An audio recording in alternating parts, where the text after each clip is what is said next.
वरुणालय कड़िंदित वृंद पीताम्बरधारी भगवान श्री राधा माधव लाल भगवान श्री भाग्य बिहारी के वांग्मय स्वरूप श्री भागवत भगवान प्रणाम। भगवान श्री राधा माधव सरकार के श्री चरणों में बारंबार प्रणाम। भगवान राम जी के परम लाडले भक्त श्री हनुमंत लाल जी के श्री चरणों में बारंबार प्रणाम।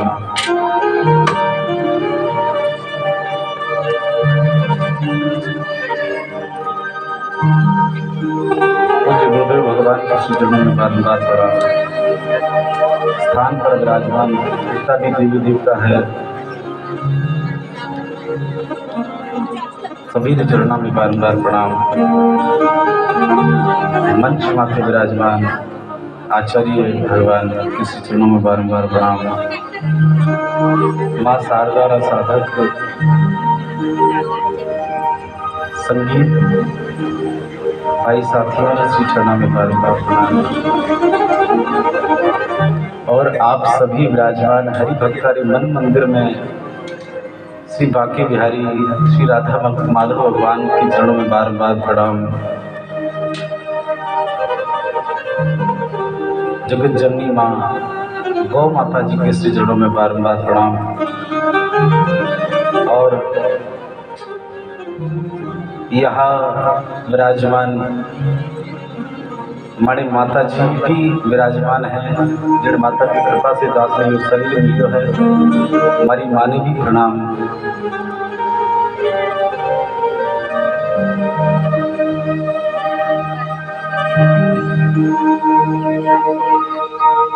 भगवान की इतनी मोटी कृपा हुई है भाई कि जीवन में भगवान को एक क्षण भी नाम लेवा तो वाणों की कितो मोटो भाग्य होवे भाई। कोई एक दिन रो कीर्तन होवे तो जीव में तो नहीं छो आवे, जीव नहीं तो आनंद मिले। पर राम जी की कृपा से यदि भागवत जी रो महोत्सव होवे तो वाणो कई कहणो भाई। पर यो कोई न कोई आप सब रो बहु भाग्य है। श्री राधा माधव सरकार भगवान की वांग्मय स्वरूपात के रूप में पधारिया है। और मानो भगवान तो यही मूल उद्देश्य है कि कीन की कर प्रिय भक्त केवल मारी शरण में आवे। क्योंकि भगवान को कहना है भाई अरण्या सिंतुमा ई जना पर्युपासते तेषां नित्यां भिक्तानां योगक्षेमं वहाम्यहम्। कोई अनन्यता प्रकट कर और कोई दीन बन और यदि हमारे सामने आवे तो भाई मैं माने हमारे चरणों में नहीं हमारे सिर मोल बनाऊं भाई। और कोई दीन बन आवे सबने प्रार्थना करो भाई आप सब कोई न कोई मोटो काम करता वेला। ऐसी बात नहीं है कि आप यूं ही हो, पर जितनी भी पद प्रतिष्ठा है भाई वह संसार का जो लोग है वाने आगे तो चले, पर मानी ठाकुर जी ने आगे तो भाई भगवान ही है। क्योंकि एक भगत जी हाँ भाई भगवान ने खूब भजता और भगवान ने निष्काम भाव से भक्ति करता। तो भगवान भी बारे आगे पीछे घूमता। कभी भी भगवान ने केवल कोई बहानो चाहतो और वाणी सागे सागे घूमता भाई। एक दिन भगत मन में विचार कियो कि भगवान थानी कृपा से हमारे जीवन में खूब आनंद है कोई भी बात री कमी कोनी, पर भगवान माने मन में एक इच्छा है कि एक बार आप माने आभास करा दो कि आप प्रत्यक्ष माने सागी कीन के रूप में हो। तो भगवान कई कियो भाई कि वो जो भगत जी हाँ वे रोज पानी पास में समुद्र हो भाई विंड रे माई घूमन वास्ते जावता, तो वे देखियो रोज शाम शाम को घूमन वास्ते जावता। तो वे जिन दिन भगवान से प्रार्थना की कि हे भगवान आप मने एडो आभास करवाओ कि आप हमारे सागे हो। तो वे विंड दिन शाम को गया तो वो जो बालू मिट्टी में चालता रेत में चालता तो वाणे सागे वे 2 पैर और बढ़ता भाई।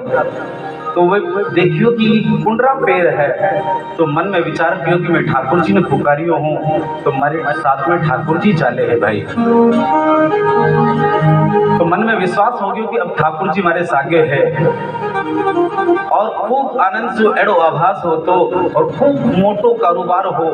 पर एक दिन कई हो भाई कि कोई कर्म री दशा एड़ी आई कि वाणे घर में जितो भी धनमान हो जितो भी बड़ो कारोबार हो सब ठप्प हो गयो और हमें भाई वो बिल्कुल 1 रुपया वालों भी नहीं रहियो, 2 वक्त की भोजन की व्यवस्था भी नहीं रही। तो बिन दिन भी वो समुद्र माथे घूमन वास्ते गयो तो बिन दिन वो देखियो कि जब वाणी एड़ी दशा हुई तो रोज तो भगवान का पैर बढ़ता और जिन दिन से वाणी सब लुट गयो बिन दिन देखियो कि वाणी सागे कोई पैर ही नहीं बने।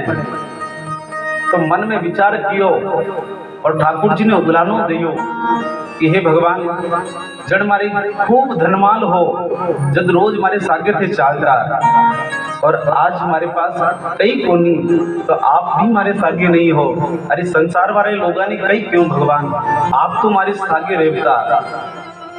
तो भाई सच्ची और पत्नी की पक्की घटना है यार कि बिन भगत ने भगवान प्रत्यक्ष दर्शन दे और बिन भगत ने बोलिया भगवान कि अरे भाई आप कहते हो कि मैं तारे सागी नहीं हूँ और आप कहो कि हमारे सागे तो कोई पैर नहीं बने, हमारा पैर के अलावा कोई पैर नहीं बने, मतलब है कि आप हमारे सागे नहीं हो।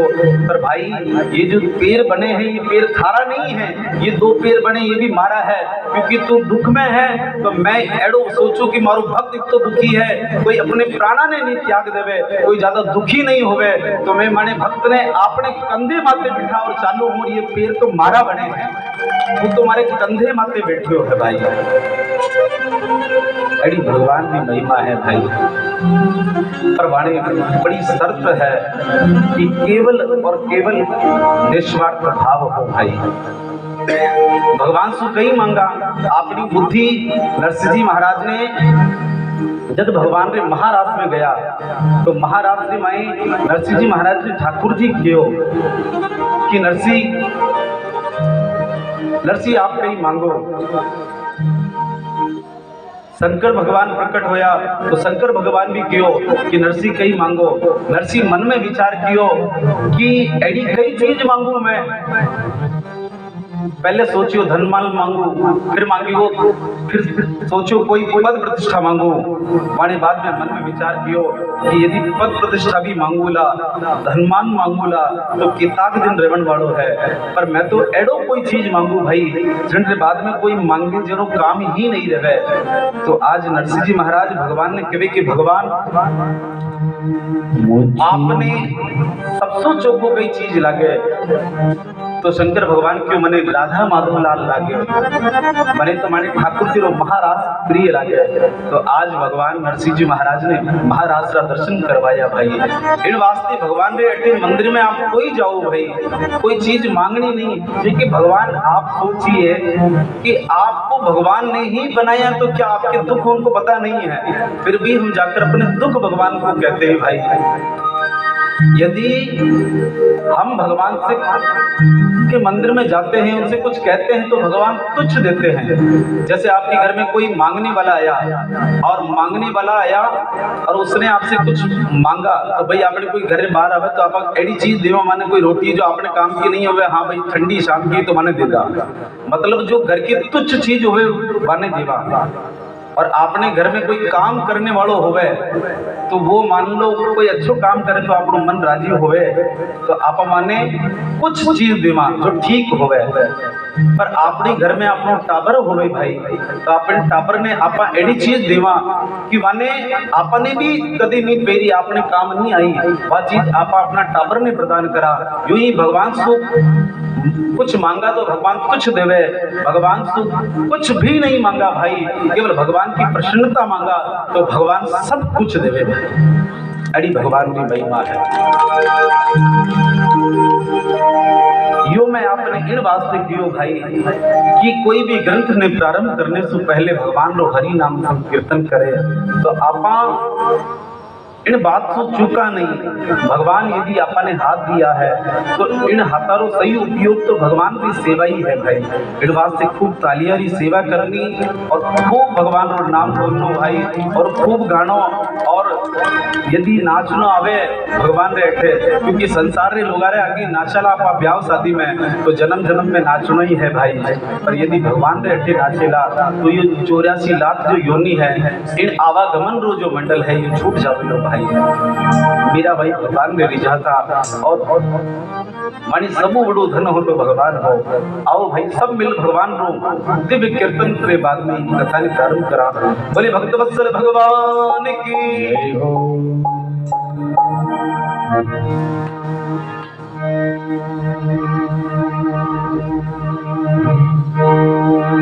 ओ मेरो प्यारो नंद लाली किशोरी राधी, नंद लाल किशोरी राधी,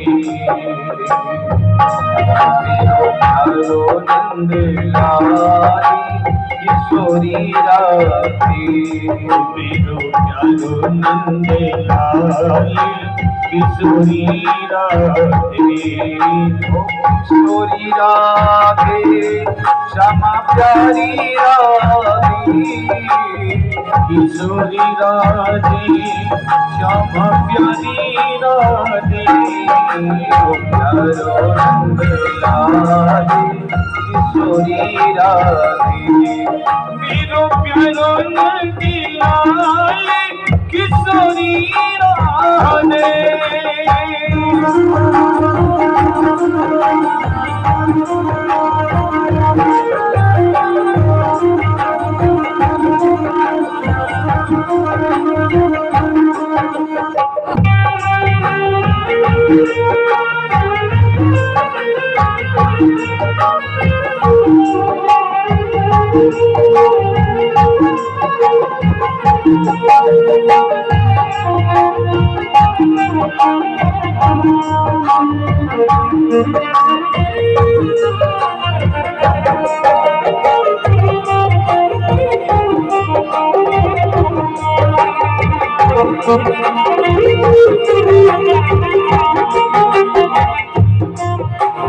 छोटी सी कन्हैया की पैरों में पैजनिया, छोटी सी कन्हैया की पैरों में पैजनिया, छोटे से मोहन की पैरों में पैजनिया, छोटे से मोहन के पैरों में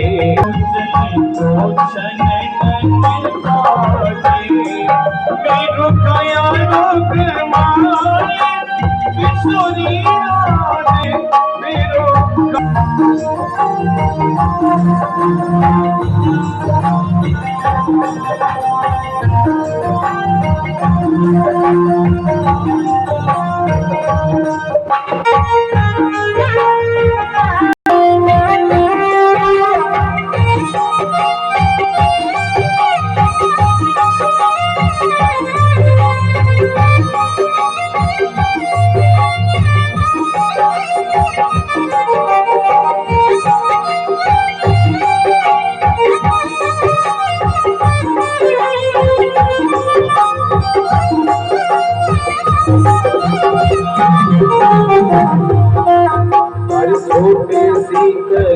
कन्हैया के हाथों में कंगना, छोटी सी कन्हैया के हाथों में कंगना, छोटी सी कन्हैया के हाथों में कंगना, छोटी कन्हैया के हाथों में कंगना।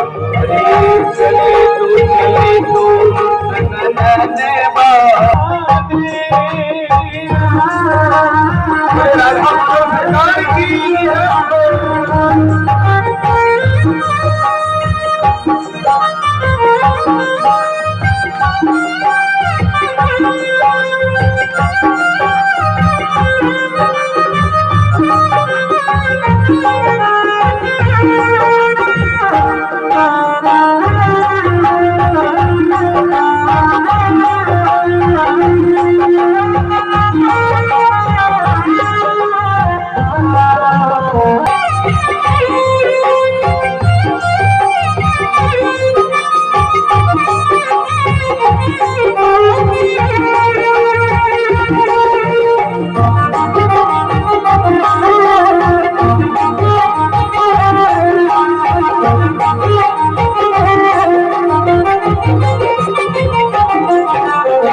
की कन्हैया की पीली रे झोलिया, छोटे से कन्हैया की पीली रे झोलिया, छोटे से कन्हैया की पीली रे झोलिया, छोटे से कन्हैया की पीली रे झोलिया।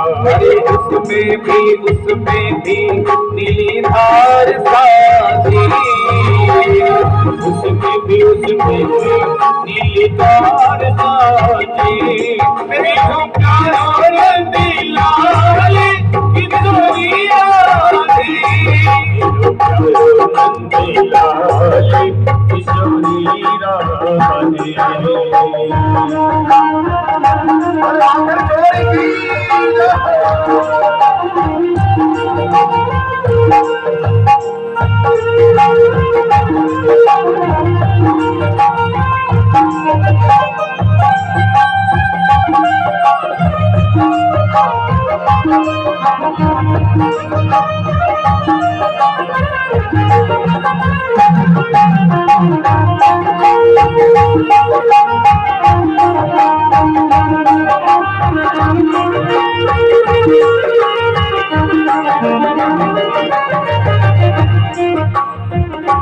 भाई आप सभी दोनों हाथ खड़े करके भगवान का नाम उच्चारण करते हुए ओम मेरो प्यारो नंद लाल की सोनिया रे, मेरो प्यारो नंद लाल की सोनिया रे, श्याम प्यारी राधे, आखी सोनिया रे, श्याम प्यारी राधे,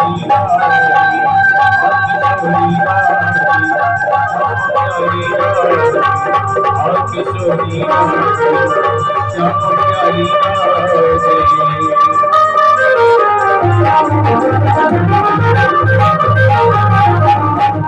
बोले राधा माधव लाल की, बोले बालाजी महाराज की, बोले भक्तवत्सल भगवान की, बोले संतोषी मैया की।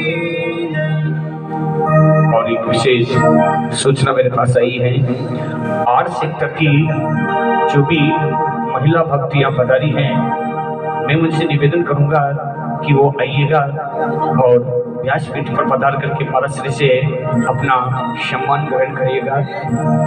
8 सेक्टर से जो दर्शक महिलाएं सभी पधारी हैं, यजमान बंधु द्वारा उनका सम्मान व्यासपीठ पर विराजित परम पूज्य आदरणीय हमारा श्री देवराज जी शास्त्री के कर कमलों द्वारा 8 सेक्टर की सभी महिलाओं का दुपट्टा ओढ़ा करके उनका सम्मान किया जा रहा है। आप और हम सभी को तालियों की गड़गड़ाहट बजा करके इनके सम्मान में उत्साहवर्धन करना है।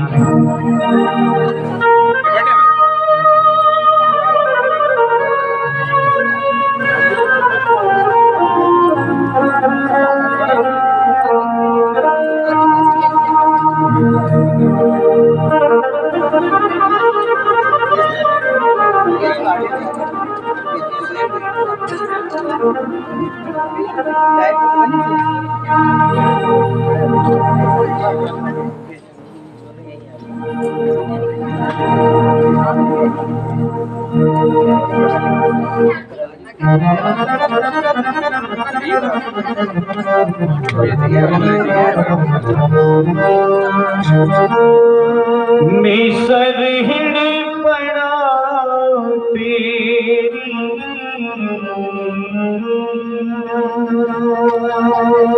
चरणों में जगा देना गुरुदेव दया करके मुझको अपना लेना।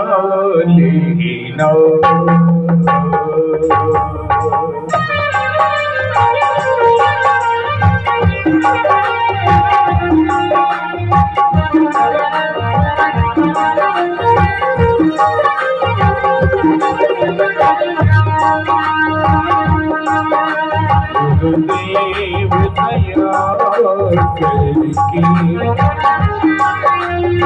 मुझको अपना लेना।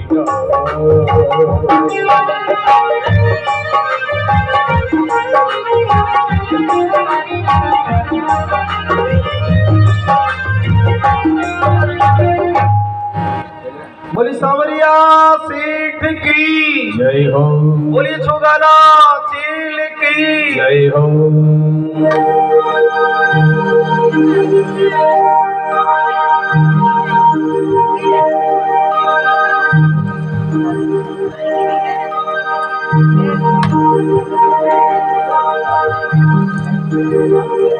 सब विराजमान हो जाइए।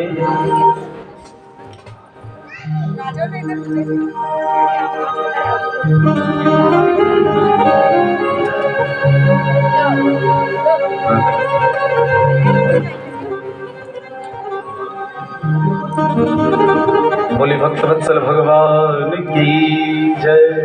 देखो भाई, आप सोच लो कि महाराज इतनी जयकार क्यों बुला रही हो, तो महाराज इन वास्ते बुलावे महाराज देखो चबे कि आप हल्को भोजन करके आया या थोड़ो भारी भोजन करके आया।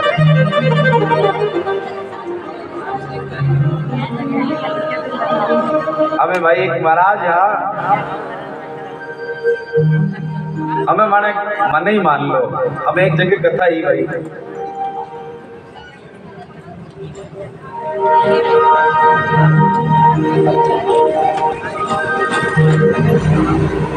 महाराज कथा वास्ता।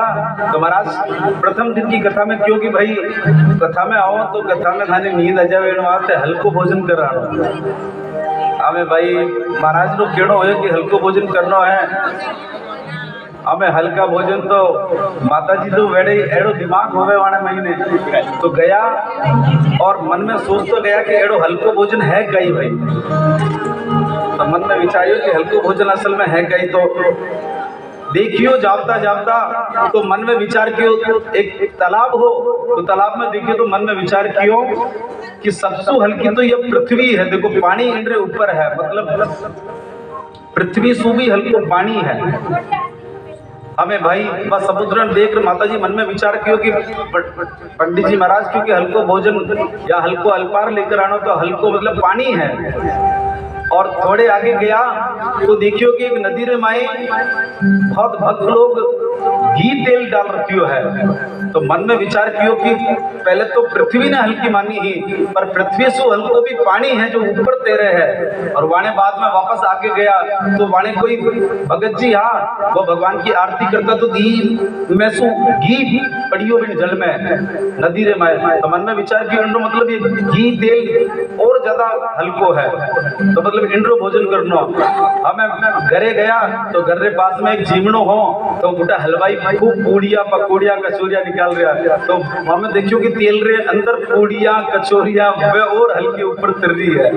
तो आप मन में विचार किया कि पंडित जी तो क्यों हल्को भोजन करानो, मतलब खूब कचौरिया पकौड़िया खान चालू है। हमें वे आवे तो झोला खावे। अब महाराज पूछियो आप हल्को भोजन कर, आपने नींद क्यों आवे, तो बोले महाराज आप क्यों हल्को भोजन कराए। तो आप भी कोई एडो हल्को भोजन तो नहीं कियो या कियो? अन्नी बात से पर फिर भी वो पूड़िया बनती है, शेकारी पूड़ी बनती है। महाराज ने भी खाई परसों के दिन, इसलिए याद है। इसलिए भाई खूब आनंद से भगवान पे जयकार बोली राधे राधे। और काले आपा सुनिया कि भगवान रा भक्त श्री परीक्षित जी महाराज ने 7 दिन में मरने रो श्राप लागियो, और उस श्राप की वजह से आज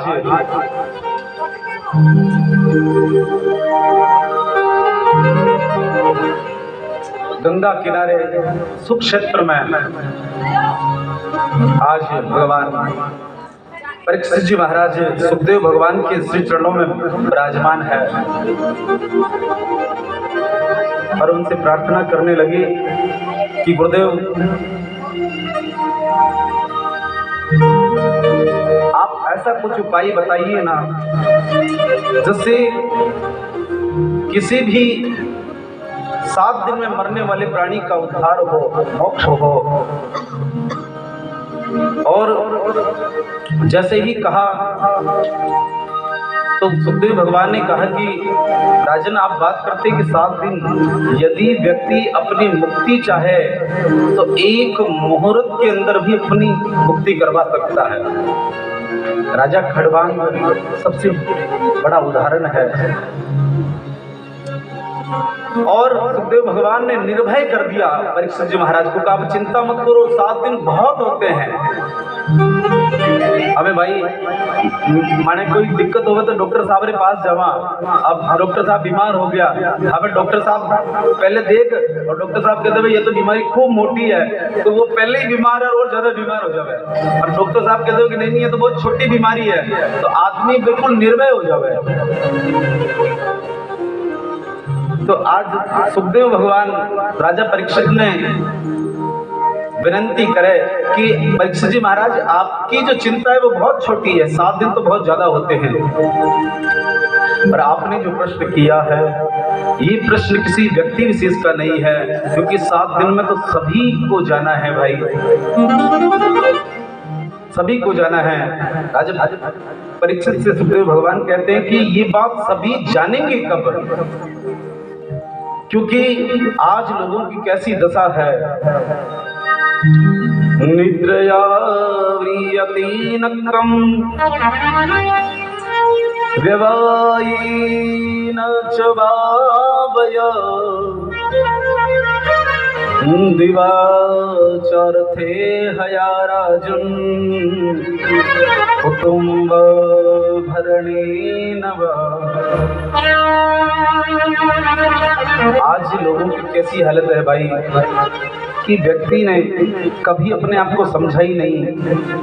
दिन तो गवाता है धन कमाने के लिए, कुटुंब परिवार का पालन पोषण करने के लिए, और रात्रि सोने में और भोग में अपना जीवन बिताता है, स्त्री संग में अपना जीवन बिताता है।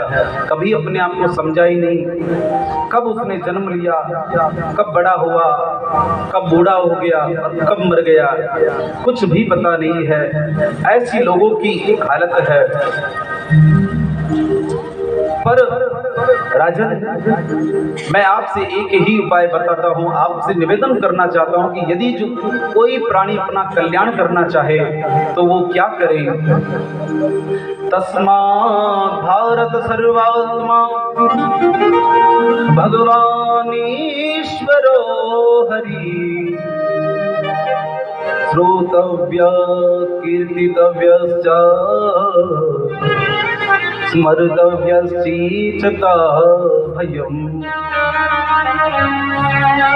जो भी मानव अपना कल्याण करना चाहे वो भगवान की खूब कथा सुने भाई। श्रोतव्य कीर्तितव्यश्च, सबसे पहले भगवान की खूब कथा सुनो भाई। अब आप देखिए कोई रोड पे जाने, हम अखबार पढ़ते हैं सुबह पहले, अब सुबह पहले अखबार पढ़ रहे हैं, अखबार पढ़ते पढ़ते कोई बहुत से लोगों को आदत होती है चाय पीते हैं, चाय पी रहे हैं, खूब अपना काम कर रहे हैं, अखबार पढ़ रहे हैं। उस समय खबर पड़ी कि 10 आदमी मर गए, 20 मर गए, 30 मर गए, उनकी वहाँ ये घटना हो गई। क्या कोई व्यक्ति रोता है क्या ऐसी खबर पढ़ के? नहीं रोता, क्योंकि उससे उसका कोई संबंध नहीं है। संबंध नहीं है तो प्रेम नहीं है। और संबंध बनेगा कब? जब उसको जानेगा। भाई आज कोई परिवार के रिश्ते नाते को हम जानते हैं तभी तो दर्द होता है। किसी अपने बच्चे को लग भी जाए तो हमें दर्द होता है, लगती उसके तो दर्द हमें होता है, पर ये होगा कब? तो तुलसीदास जी महाराज कहते हैं, जाने बिनु न होई परतीति, बिनु परतीति होई नहीं प्रीति। जानन बिना होई नहीं प्रीति, बिन परतीति होई नहीं प्रीति। जाने बिनु न होई परतीति, बिनु परतीति होई नहीं प्रीति। जानन बिना नहीं होई परतीति, बिन परतीति होई नहीं प्रीति। ओ जान बिनु न होई परतीति, जान बिना नहीं होई परतीति, बिनु परतीति होई नहीं प्रीति। बिन परतीति होई नहीं प्रीति। मंगल भवन मंगलहारी, सब ओषु दशरथ अजिरि बिहारी। मंगल भवन अमंगली भारी, सब ओषु दशरथ अजिरि बिहारी। तो प्रेम कब तक नहीं होगा भाई? जब तक जानेंगे नहीं। तो सबसे पहले कहा है कि जानेंगे कब? जब उनकी कथा सुनेंगे। अरे भाई अब कोई टावर को आप जाके कह दो कि ये तो जो मंदिर में विराजमान ये भगवान है, पर आप उनको कहोगे भगवान पर उनका विश्वास या उनका संबंध कब होगा? माता जी जैसे आप ये ठाकुर जी की सेवा करते हैं, पर ठाकुर जी की जब तक आपने महिमा नहीं सुनी थी, उससे पहले तो ये पीतल की एक मूर्ति थी, पर जब आपने इनकी महिमा जानी कि भगवान कौन है, कहाँ से आए, और हमारे माता जी ने मार्गदर्शन किया, तो आप ये मूर्ति भूलकर साक्षात भगवान का ही इनमें निवास समझा है। पर वो कब समझा है? जब आपने इनकी महिमा सुनी है। तो सबसे पहले आप सुनिए, भगवान के दिव्य चरित्र है, भगवान की कथा सुनिए, और सुनने के बाद में गाइए, किसी को सुनाइए। जो आपने सुना है, घर पे जाते छोटे छोटे टापर हो गए, और आपने जो पतिदेव हो गए, अपने परिवार में जो भी हो गए, अपने सहेली सखी, उनके साथ में इन कथाओं का आपस में आदान प्रदान करें कि आज मैं ठाकुर जी की यह महिमा सुनी, आज ये भगवान की योग कीर्तन सुनियो।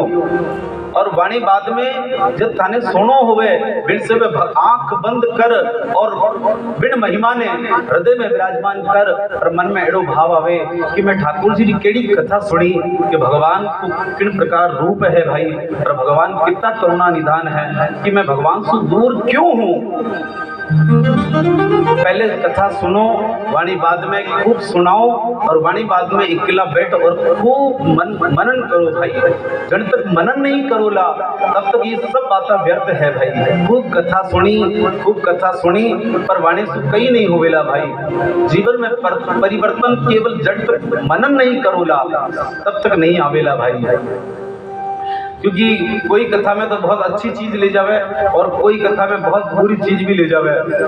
हमें एक महाराज कथा सुनाता, तो कथा सुनाता तो कही हो पंडित जी कथा सुना, और पंडित जी की कोई काम आ गयो, तो पंडित जी तो निकल गया, और भागवत जी यजमान जी के घर ही विराजमान था। हमें घरे गए तो पंडितानी जी क्यों कि महाराज भागवत कटा है, तो बोले भागवत जी तो यजमान जी के छोड़ आयो हूँ, और कोई काम को तो आयो हूँ। बोले आज 10-20 दिन हो गया, अब पाछी भागवत तो लेने जाओ। तो महाराज पाछा लेने गया वाणे घर पे, तो वाणे टाबर मिल गयो। तो मैंने पूछो बेटा तने भागवत सुनाई हूँ तो भागवत सु कई सीखियो है। तो टाबर बोले कि महाराज मैंने तो एक ही बात समझ में आई है कि जो कंस रा पिताजी मैंने राज्य नहीं देता और कंस माने बंदी बनाइयो, अबे मैंने लागे पिताजी मैंने राज सत्ता नहीं सौंपे तो मैंने भी पिताजी ने बंदी बनाना पड़ेगा। अब हमारी बेटी ने पूछो कि बेटी आप कई सीखियो इन कथा सु। बोले महाराज मैं भी एक छोरो देख रखियो हो तो मैं अर्जुन और सुभद्रा जी रो जो चरित्र सुनियो तो जो अर्जुन जी के साथ में सुभद्रा जी जावे है मैंने समझ में आवे कि पिताजी तो ब्याह नहीं करावे, अबे मने जानो पड़ेगा। अबे महाराज क्यों मानो तो कथा सुनानो भाई सार्थक करोला थे। हमें वाणी देवी जी ने पूछो तो वाणी देवी जी ने पूछो कि आप कहीं सुनियो भाई थाने टाबर तो बहुत अच्छो सुनियो आप भी बता दो। तो देवी जी सुनियो कि महाराज माने पति जी हरदम कहे कि भगवान ने 16,108 रानियां ही तो हमें मारे तो एक ही है। तो हमें महाराज मैं तो ये सीखियो कि द्रौपदी के 5 हाथ अब 5 तो मैं ही करूंगा। हमें महाराज क्यों रे भाई हमारी कथा तो थे आज ही सिद्ध करूंगा। हमें वो जजमान हो तो जजमान जी के पास गए कि हमें भाई हमारी दक्षिणा मानी पोथी जी तो ले जावन दो, खूब कथा सुनी। तो जजमान जी बोले खबरदार पोथी के हाथ लगा लियो तो भागवत जी के। बोले अड़क क्यों बोलो हो? तो बोले कि इन पोथी ने ले जावन से पहले मैं तो इन कथा से सीखियो हूँ कि जो कौरव दुर्योधन पांडवारे लिए जब भगवान शांतिदूत बनाया तो भगवान बोलियो कि आप यानी पूरा राज्य मत दो 5 गांव ही दे दो, एक गांव दे दो फिर से यानो काम चाल जावेला। तो दुर्योधन बोलियो कि मैं तो बिना लड़ाई के सुई के नोक जितनी जमीन भी नहीं दूं। तो महाराज थाने पोथी ले जानी है तो हाथापाई पे आ जाओ। अब महाराज के मैं तो पहले ही बूढ़ो हूँ, पोथी जी भाई तो खूब पढ़ी हो खूब पढ़ जाओ। तो आप भी आया हो तो खूब भगवान की महिमा सुन जाजो भाई। तो सबसे पहले कथा को सुनो फिर सुनाओ और फिर मनन करो भाई। बोले भक्त वत्सल भगवान की जय।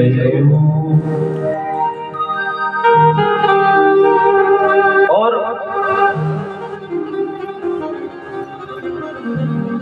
बोले कि ध्यान की कर करा भगवान में मानो मन एकाग्र किन प्रकार होवे।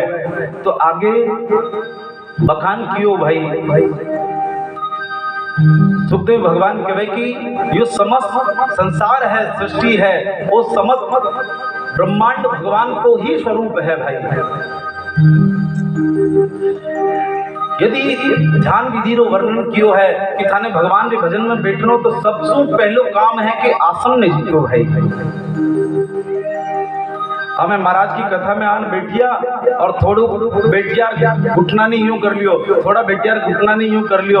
और बहुत सी माताओं की तो आदत होवे कि ठाकुर जी की सेवा करे और ठाकुर जी की सेवा करते करते बीच में हड्डी में देखे और छोरा यो काम नहीं करे छोरा और भगवान की आरती पूजन करे। तो सबसे पहले आसन ने जीतो भाई। और आसन ने जीतो वाने बाद में प्राणायाम करो, श्वास ने जीतो भाई, मेडिटेशन करो। जब तक प्राणायाम नहीं करोला तो थाने मन एकाग्र नहीं होवेला। तो प्राणायाम करो, प्राणायाम से थानो मन एकाग्र होवेला। और वाणी बात में इंद्रिया ने जीतो। थानी जो इंद्रिया है हमें कथा में बैठा हो और मन करे कोई सामने से कोई गुलाब जामुन ले जा रही हो और मन करे कि कथा तो ठाकुर जी तो छूट गया गुलाब जामुन में मन चलो गयो और मन में एडो भाव नहीं हुए भाई। कोई चीज मिल जावे तो वह ठीक है पर इंद्रिया ने इतनी भोगी मत बनाओ कि थे इंद्रिया के पाछे चलो। इन इंद्रियों को अपने वश में रखो कि मुझे जिस चीज की जब जरूरत है मेरा मन कहता है अभी ये करना तो मन के पीछे मत भागो, मन को अपने पीछे भगाओ कि मन को भगवान के यहाँ लगाओ। इंद्रियों को जीतो, इंद्रियों पर संयम रखो। और चौथा निवेदन करते हैं कि अपने संग को जीतो भाई। यदि भगवान के भजन में तुम्हें लगना है, भगवान का ध्यान करना है, भगवान की भक्ति करनी है तो सबसे पहला आपसे यही निवेदन है कि आपका संग कैसा है, आप कैसे लोगों के साथ रहते हैं। क्योंकि कहवे ने कि जेड़ा लोगों के साथे रहवा रंग नहीं पर ढंग जरूर आवे। तो आप कैसे व्यक्ति के साथ में रहते हैं, आपका जीवन कैसे चल रहा है। यदि चोर के साथ में रहोगे तो चोरी करना सिखाएगा, भक्त के साथ में रहोगे तो भगवान का भजन सिखाएगा, एक जुआरी सट्टा खेलना सिखाएगा, एक व्यसन करने वाला शराब पीने वाला आपको शराब पीना सिखाएगा। पर यदि आप पथिक नगर जैसी महिला मंडल के बीच में रहोगे तो राधा माधव की कथा जैसा आप सत्संग सुनाएंगे। तो भाई आपका संग कैसा हो ये आपका निर्णय। आप हर एक एक क्षण को तोले कि कहीं मेरा एक पल भी ऐसे व्यक्ति के साथ में रहने से कहीं मेरा पल व्यर्थ तो नहीं हो रहा है। क्योंकि भाई ये जो सांस एक एक क्षण की जो सांस निकली है, एक मिनट निकला है, एक सेकंड निकला है, ये लौटकर कभी नहीं आएगा। हमारी पीढ़ियां बीत गई पर एक सेकंड वापस लौटकर कभी नहीं आएगा। ये क्षण कहीं व्यर्थ ना बीत जाए, इसका ध्यान रहेगा। और ऐसा भाव होगा जब आसन पर हमारा शासन होगा, श्वास पर हम प्राणायाम के द्वारा श्वासों को जीतेंगे और हमारा इंद्रियों पर शासन होगा और संग को जीतेंगे। और फिर ध्यान लगाकर आंखें बंद कर भगवान का ध्यान करें और भगवान के ध्यान में समस्त ब्रह्मांड को ही भगवान का स्वरूप माने। भाई जगत को भगवान का स्थूल रूप माने, ये भगवान का दिव्य विराट रूप है। ये समस्त जो संसार है इसमें 14 लोक है। सबसे ऊपर सत्य तप जन मह स्व भुवः भू, ये भू जो मंडल है जहां हम रहते हैं ये भूमंडल है। और इससे नीचे अतल वितल सुतल तलातल रसातल महातल और पाताल, ये 7 लोक है। तो ये 14 लोक को भगवान का ही स्वरूप माने। और जो सबसे ऊपर जो सत्य लोक है ये भगवान का मुख है, सबसे नीचे जो पाताल है ये भगवान के पैर हैं। और ब्राह्मण भगवान का मुख है, क्षत्रिय भगवान की भुजा है, वैश्य भगवान का उदर है और शूद्र भगवान के चरण हैं। और आज कोई व्यक्ति हो और किसी व्यक्ति को चलना हो और बिना पैर नहीं हो तो चल सकता है, तो सबसे बड़ी महत्वता भाई चरणों की बताई है। तो ये वर्ण भगवान का ही स्वरूप है। सृष्टि में जितने भी वर्ण हैं ये भगवान के ही अंश है, भगवान का ही स्वरूप है भाई। और जो वेद है ये वेद भगवान का ब्रह्मरंध्र है।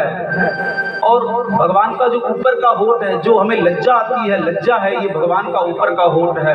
और हमारे जीवन में जो लोभ है ये लोभ भगवान का नीचे का होठ है। और धर्म भगवान की छाती से प्रकट हुआ है भाई, भगवान की पीठ से अधर्म की उत्पत्ति हुई है। और जितने भी पर्वत दिखते हैं ये भगवान की हड्डियां हैं, और जितनी भी नदियां हैं ये भगवान की नाड़ियां हैं, और जितने भी वृक्ष हैं ये सब भगवान की रोमावली है। और ये जो वायु चलती है ये वायु भगवान की श्वास है। बादल है ये बादल भगवान के केस हैं। और संध्या है शाम की संध्या, ये संध्या भगवान के वस्त्र है। और जो चंद्रमा है ये भगवान का मन है। और बस इस भाव से यही आपसे प्रार्थना है कि ये जो भगवान का ब्रह्मांड है ये भगवान का विराट रूप है। इस समस्त ब्रह्मांड को ही भगवान का रूप मानकर भगवान का ध्यान करें कि भगवान, अब आपसे हम कहें कि हमने कहा कि ब्रह्मांड ही भगवान का रूप है, तो किसी प्राणी से हमें ईर्ष्या होती है तो प्राणी भी तो इस ब्रह्मांड में ही आता है।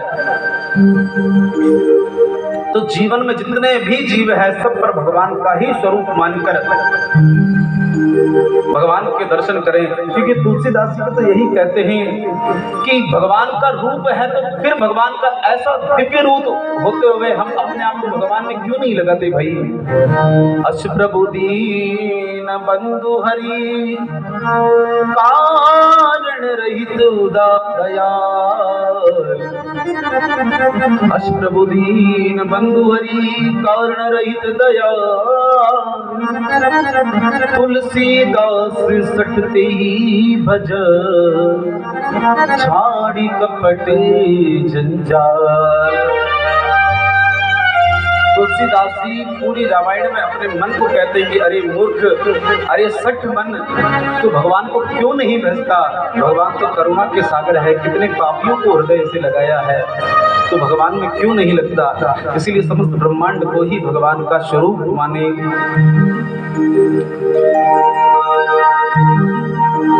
और आगे वर्णन किया सुखदेव भगवान ने कि जिस व्यक्ति को, जिस जीव को जिस कामना हो, तो गुरु ने भगवान की आराधना करे।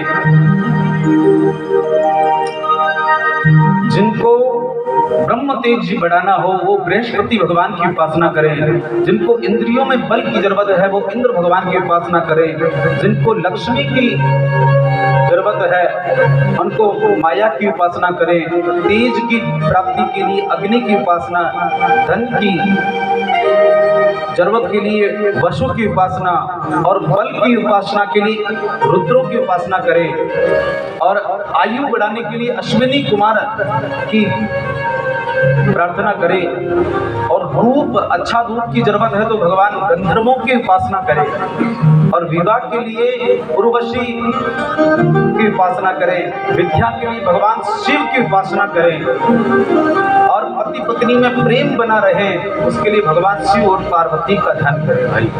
क्योंकि जितने भी व्रत है, जितने भी उद्यापन है, वो सब शिव भगवान पार्वती मैया के ही व्रत होते हैं। क्योंकि जीवन में पति पत्नी का यदि प्रेम हो तो माँ पार्वती मैया और शंकर भगवान जैसा हो। इस प्रकार उपासना का दिव्य भाव बताया है। और आगे और प्रार्थना करते हैं कि ये तो सभी को जिस जिस चीज की जरूरत है, पर कोई ऐसा भक्त हो जिसको किसी भी कामना न हो तो वो क्या करे? तो भगवान सुखदेव भगवान कहते हैं अकामा सर्व कामो मोक्ष कामो दारधी तीव्रेण भक्ति योगेन यजेतम पुरुषं परम। जिसको किसी भी प्रकार की कोई भी कामना ना हो वो केवल और केवल भगवान की ही उपासना करे भाई, भगवान नारायण भगवान की उपासना करे, क्योंकि नारायण भगवान ही में समस्त ब्रह्मांड समाया है। और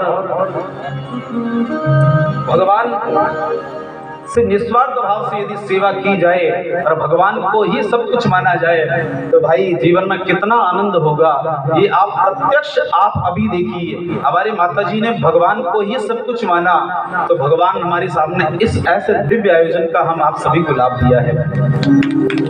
अब भाई तालियां बजाओ तो खुल के बजाओ। और देखो मैं ये भी मानता हूँ कि अभी कोरोना भी निकले हैं तो कोरोना में तो ज्यादा छेड़ा-छेड़ी करे, कहीं भगवान की भक्ति ज्यादा ज्ञान मग्न ना हो जाए। माने महाराज जी तो कहे कि कथा में आजकल माताओं कीर्तन भी इन बात से नहीं करे कि माने लंच तो कोरोना में खत्म हो गया। और आजकल पति भी इतना सुखी है भाई कि माने पूछे भाई आप ज्यादा दुखी तो नहीं? बोले नहीं। बोले क्यों? तो बोले कि पत्नियां का लंच जो होवे वो तो इन कोरोना में खत्म हो गया, हमें ज्यादा चिल्लार बोले तो डर रहे कहते चला नहीं जावा इन वास्ते वाने में बड़ो दुख हो गयो। वास्ते भाई भगवान ने ही सब कुछ मानो, और भाई यदि भगवान ने सब कुछ मानियो भाई, क्योंकि माने माता जी रो ही दिव्य भाव है कि भगवान ने सब कुछ माने तो भगवान की किड़ी महिमा है भाई। हो मेरा आपकी कृपा से, अब भगवान को मानोगे या अपने घर वाले को? अपनी कृपा से सब काम हो रहा है, मेरा आपकी कृपा से सब काम हो रहा है, मेरा आपकी कृपा से सब काम हो रहा है, मेरा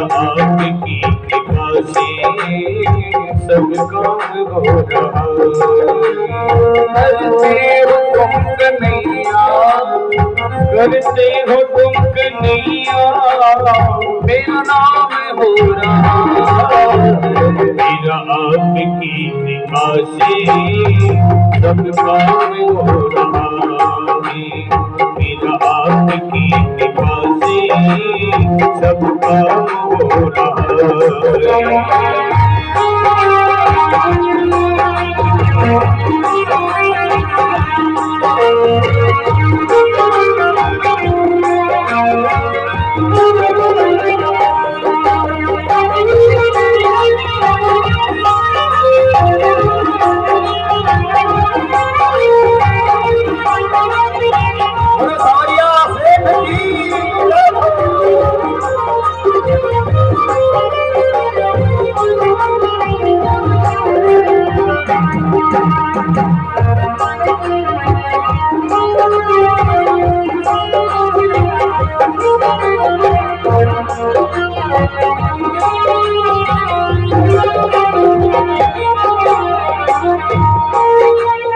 पतवार की बिनाही मेरी नाव चल रही है पतवार की बिनाही मेरी नाव चल रही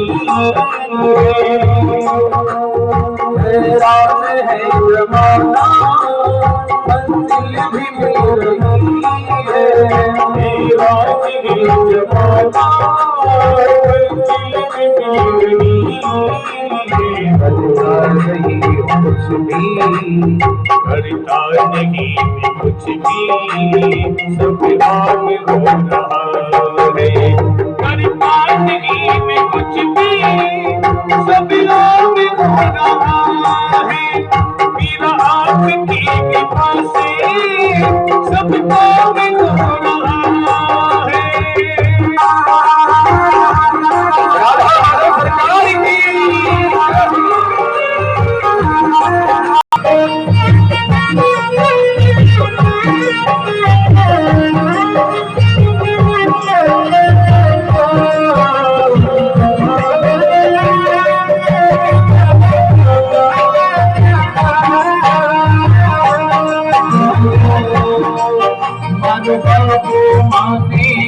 मायड़ी बाबुल की जैया पाले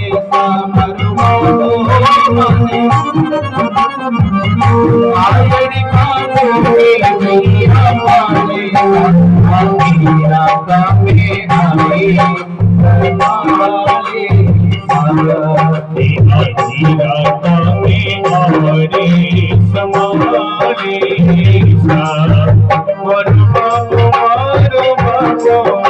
मारो बाबो रे काटू वालो रे मारो बाबो माने मायड़ी बाबुल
घर की पीड़ा द्वारे से मुड़ मुड़िया तो जावे हमारे घर की पीड़ा द्वारे से मुड़ मुड़िया तो जावे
किस बात की कमी है, तुम साथ हो जो मेरे, किस बात की कमी है, तुम साथ हो जो मेरे, किस बात की कमी है, तुम साथ हो जो मेरे, किस बात की कमी है। और चीज की अब सरकार ही नहीं है, किसी और चीज की परिवार भी नहीं है। तेरे साथ से गुलाम अब गुलबाग हो रहा है, तेरे साथ से गुलाम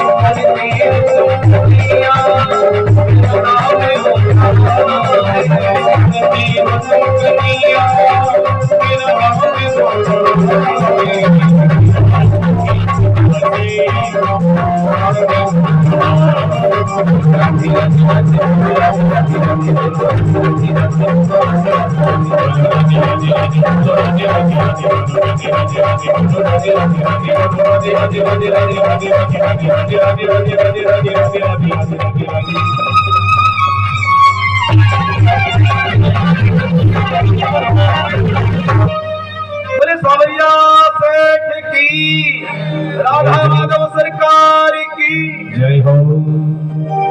हमें भाई मैंने राधे राधे रो बहुत भीड़ वास्ते लगी हो बाद में कि मान राधा माधव बड़ा नटखट है और राधे जी रो नाम लियो नहीं तो आपस में झगड़ो नहीं हो जावे वास्ते बाद में राधे राधे बोलियो। बोले राधा रानी सरकार की। और आगे बड़ा दिव्य भाव से भाई प्रार्थना की। और आज मानो सुखदेव भगवान हर प्राणी ने यही विनती करे है कि जो भगवान रे सागे, जो भगवान रो बढ़ जावे और भगवान ने ही सब कुछ मान और एडो भाव मन में सोचे कि भगवान आपकी ही कृपा से ये सब कुछ हुआ है, तो भगवान अपनी जिम्मेदारी, भाई संसार का कोई एक प्राणी ऐसा हो जिसे हम अपनी पूरी जिम्मेदारियां दे देते हैं तो वो भी अपनी जिम्मेदारियां निभाने का पूरा प्रयास करता है। तो यदि राधा माधव लाल हमारी सरकार हमारी जिम्मेदारी का बोध लेते हैं तो भाई फिर चूक कैसे होगी? होगी नहीं होगी? नहीं होगी भाई। और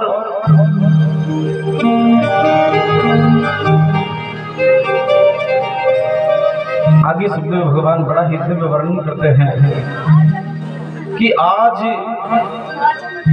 संसार के प्राणियों की कैसी हालत है भाई। संसार के प्राणियों की कैसी हालत है।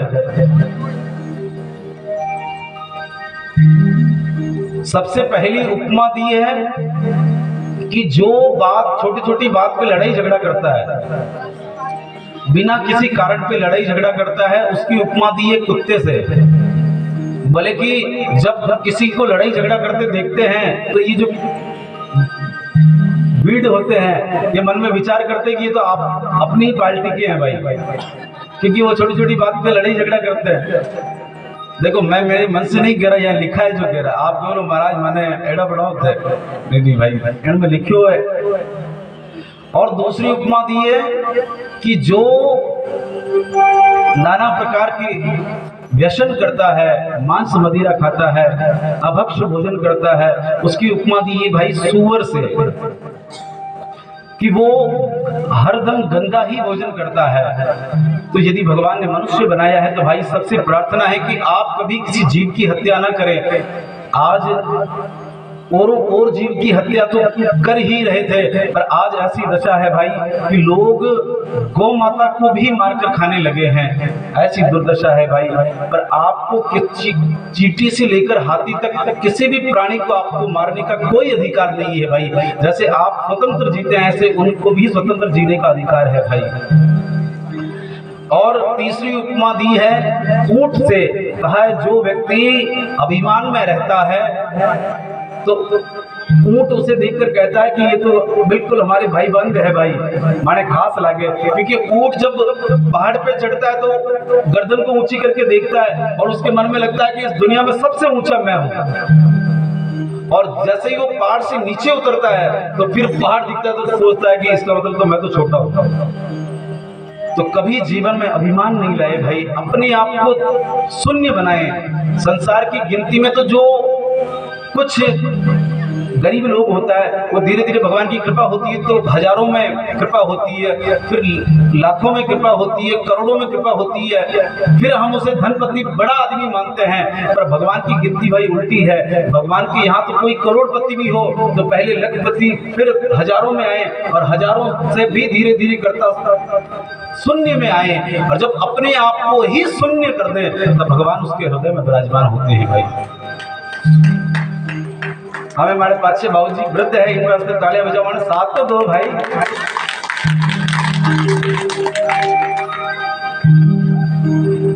बोले द्वारिकाधीश की जय हो। देखो मैं जो बात क्यों नहीं, इन कॉलोनी में तो मैंने एक भी जनो एडो नहीं दिखा है। यूं मत सोचो महाराज माने क्यों है। देखो आपको तो बड़ो अहोभाग्य जो आप कथा सुन रहे हो भाई, पर जो जीवन में कभी भी कथा नहीं सुने माने वास्ते एडी महिमा है भाई। और आखिर में कहोगे भाई, जो व्यक्ति जीवन में भगवान ने नहीं समझे, भगवान की कथा नहीं सुने, वाणे उपमा दी है गधेरी। एक व्यक्ति पूरी जिंदगी गधा हमेशा जीवन पर्यंत अपने मालिक का भार ढोता है और जब उसकी अंतिम क्षण होते हैं, वृद्ध हो जाता है, किसी काम का नहीं रहता, तो मालिक डंडा मारकर भगाता है।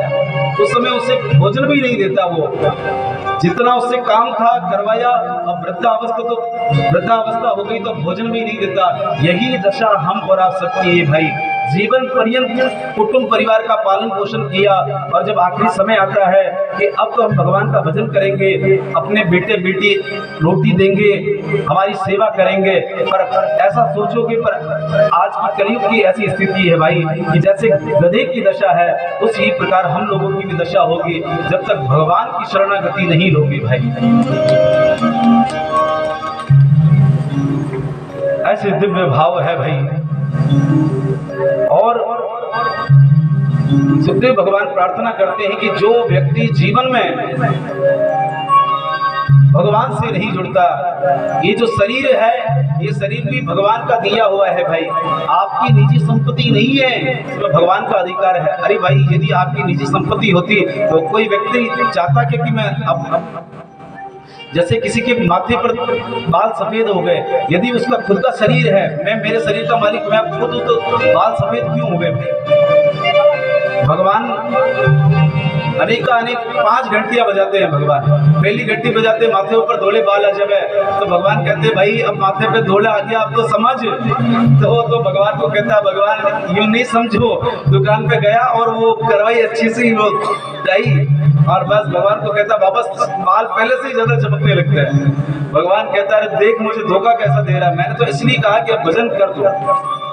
और धीरे धीरे प्राणी जैसे ही वृद्धावस्था में आता है तो कान बंद हो जाते हैं और कान से सुनाई नहीं देता। कहता है कि अब संसार की झंझटबाजी सब सुनना बंद कर दे, अब केवल और केवल संसार की जितना भी सुनना था सुन लिया, अब केवल भगवान को सुन, भगवान की कथा को सुन। पर वो भाई साहब तो जाते हैं कानों में मशीन लगाई और पहले तो थोड़ा कम सुनते थे, अब तो कोई धीरे बोले तो हाँ, तो घर वाले बोलते हैं हम सुन रहे हैं, आप धीरे बोलो। धीरे बाबूजी धीरे, अटैक नहीं आ जाए था, नहीं तो जोर का मत बोलो। और भगवान तीसरी घंटी बजाते हैं भाई, आंखों में दिखना बंद हो जाते हैं। अब ये तो मेरे लिए भी है भाई, अब मैं तो संभल क्यों भाई। अब भगवान तीसरी घंटी बजावे कि हमें पंडित जी इन आख्या जगत में खूब देखियो, हमें भगवान ने देखो, भगवान का दर्शन करो, पर जावे पंडित जी और अच्छी सी दुकान देख और खूब अच्छे नंबर वाली चश्मा लगा। और भगवान ने कहा भगवान हमें और ज्यादा देखूंगा। पर भगवान समझावे भाई कि खूब जगत का दर्शन किया, हमें खुद रे अंदर झांक भाई। और मैंने बाद में भगवान दांत हुए, वृद्धावस्था में दांत भी टूट जाते हैं धीरे धीरे, पर वो तो दुकान पे गया, पहले वो अस्पताल में जाकर अच्छी बत्ती सी लगाई और ऐसी बत्ती सी लगाई कि बस पहले तो कुछ ज्यादा खा नहीं पाता पर अब तो चने को भी दबा, बड़ी कोई कठोर चीज है उसको भी दबा दबा के खाता है। अब महाराज कोई प्रसाद दे रहे तो नारियल का प्रसाद है चटक का, तो बोले अरे बाबूजी आप कैसे खाओगे? बोले लेकर आप पूरा का पूरा खा जाऊंगा क्योंकि दांत तो नहीं लगवा रखे। एक बार क्या हुआ कि एक माताजी बाबूजी होटल में खाना खाने गए भाई, तो भाई होटल वाले का समय होता है भाई, इतनी देर सीट पे बैठे हैं, तो अब वृद्ध माता बाबूजी ये तो धीरे धीरे भोजन कर रहे थे, तो वो होटल वाले ने आके कहा कि भाई साहब आप दोनों खाना खाने तो आए हो पर इतना धीरे खा रहे हो, थोड़ा जल्दी करो। तो बाबूजी ने जवाब दिया कि जल्दी कैसे खाए, हम दोनों के बीच में एक ताप की जोड़ी है 32 की, पहले ये दादी माँ की नौकरी खावे तो फिर यही मैं लगा के खाऊंगा। तो भाई भगवान को भी हमने धोखा दिया है, नहीं लगवाई। और भगवान कहते हैं कि अब तेरे दांत नहीं है तो दलिया खा और कम अल्पार कर, और फिर अब तेरा भगवान में मन लगेगा तो अब हल्का भोजन कर, वो हल्का पोड़ियों जैसा नहीं, खिचड़ी खा और अपने शरीर को कुछ आराम दे। भाई भगवान को फिर भी नहीं मानता, इसलिए भगवान ने कान दिए हैं तो कान से भगवान की कथा सुनो भाई, जीभ दी है तो भगवान का गुणगान करो। भगवान ने सिर दिया है, भगवान कहते हैं जो व्यक्ति भगवान की चरणों में सिर नहीं नवाता वो एक मुर्दे के समान है। जो कानों से कथा नहीं सुनता उसके कान सांप के बिल के समान है, और जो जीभ से भगवान का नाम नहीं लेता उसकी जीभ मेंढक के समान है। मेंढक टर टर टर टर टर करता कि नहीं करता है, वैसे ही भगवान का नाम नहीं लेता, वो इधर उधर की बातें करता है तो मेंढक कहता है कि अपनी पार्टी का है भाई। और जो नेत्रों से भगवान का दर्शन नहीं करता उसके नेत्र मोर पंख में जो नेत्र बने होते हैं उसके समान है। जो पैर से भगवान का दर्शन नहीं करने जाता, भगवान के मंदिर में तीर्थ में नहीं जाता, उसकी उपमा वृक्ष से की, क्योंकि वृक्ष का जो तना होता है वो एक जगह से दूसरी जगह नहीं जाता। तो जो भगवान ने जो शरीर दिया है इससे भगवान का खूब ध्यान करे भाई, और भगवान के ही दिव्य भाव में अपने इस शरीर को लगाए, क्योंकि महाराज जी जो भाव है, जगत में कोई ना परिमाण है, जगत में कोई नहीं परमानेंट, जगत में कोई नहीं परमानेंट। चाहे लगा लो दिल चमेली, चाहे लगा लो दिल चमेली, चाहे लगा लो जगत में कोई नहीं परमानेंट, जगत में कोई नहीं परमानेंट।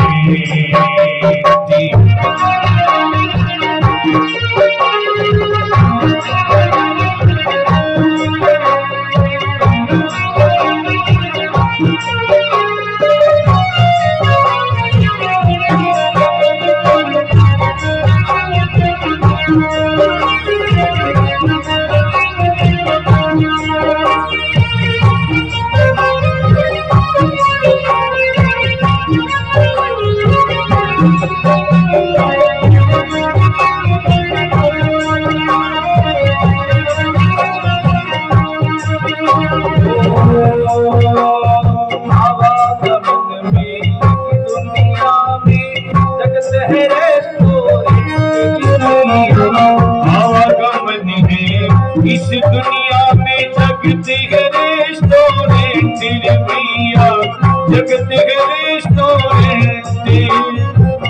अंत समय में उड़ जाएंगे, अंत समय में उड़ जाएंगे तेरे प्रभु के। जगत में कोई नहीं परमानेंट, जगत में कोई नहीं परमानेंट।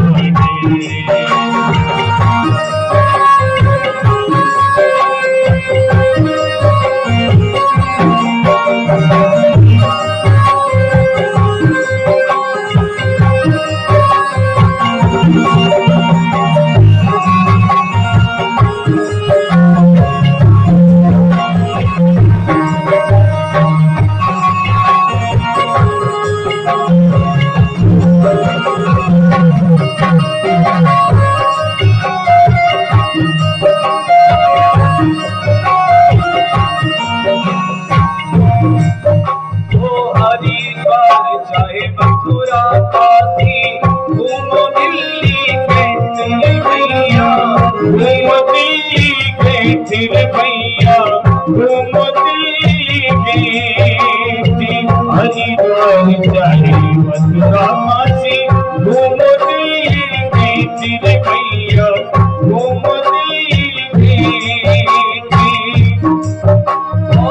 मन में नाम प्रभु का राखो, मन में नाम प्रभु का राखो, मन में नाम प्रभु का राखो, नाम प्रभु का राखो। धोती पहनो या पैंट, कोई नहीं कर पाए जगत में, कोई नहीं कर पाए।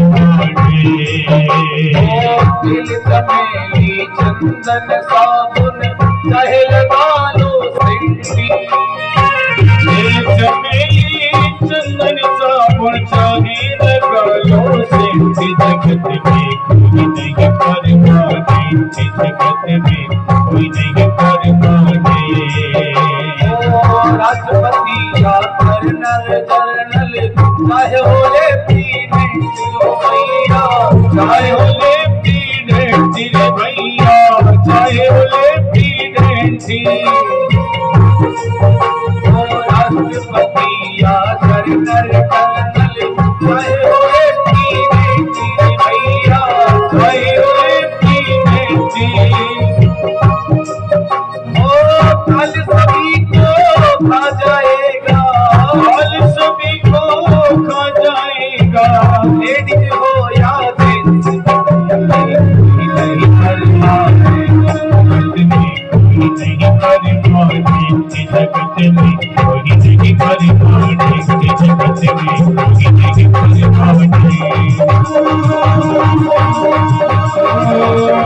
दिल सा दिल चमेली साबुन चंदन हो,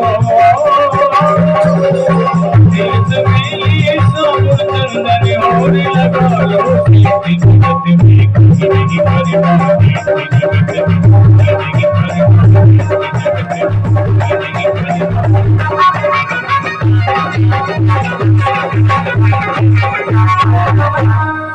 सावरिया सेठ की जय हो। भाई कितना भी मेकअप कर लो, कुछ कर लो, पर जानो तो पड़ेगा भाई, इन सीट में छोड़नी पड़ेगा। चाहे धोती पैंट पहनो, चाहे साबुन लगाओ, कुछ भी लगाओ भाई, पर भगवान ने नाम लिए बिना उद्धार नहीं हुआ भाई। क्योंकि संसार में भाई, संसार में ऐसा कौन सा व्यक्ति है जिसका हम विश्वास करें। अब दूसरों की तो छोड़ो, अब तो चोरों का भी विश्वास उठ गया है संसार से। एक बार क्या हुआ कि एक चोर था, चोरी करने गया। अब चोरी करने गया तो रात का समय था, तो इधर उधर टॉर्च चलाकर देखा तो एक तिजोरी थी। तो तिजोरी को देखी और तिजोरी के पास पासवर्ड लिखे हुए थे कि इन पासवर्ड को लगाकर ये तिजोरी खोल ली है। अब चोर ने बोला कि भाई इस जमाने में ऐसे भले आदमी कहाँ मिलेंगे, इतने बोले। अब वो पासवर्ड लिखे थे, जैसे ही वो पासवर्ड उस तिजोरी के लगाए और इधर से सायरन बजा और पुलिस वाले आ गए। अब वो सायरन बजा तो पुलिस वाले आ गए। अब पुलिस वाले आए तो खूब डंडे लगाए, पकड़ कर ले गए। तो चोर ने भी जाते जाते कहा कि भाई साहब, आज तो एक इंसानों से हमारा भी विश्वास आ गया। इसलिए यदि कोई सच्चा विश्वास है तो केवल और केवल भगवान का है। बोले बाकी बिहारी लाल की। आज सुखदेव भगवान बड़ा हित वर्णन करते हैं। आगे नारद ने पूछा, आगे सुखदेव भगवान राजा परीक्षित से कहते हैं कि एक बार उन्होंने पूछा कि सृष्टि का विस्तार कैसे हुआ, ये सृष्टि कैसे बनी समस्त ब्रह्मांड। तो कहा कि एक बार यही प्रश्न नारद जी महाराज ने ब्रह्मा जी से किया था।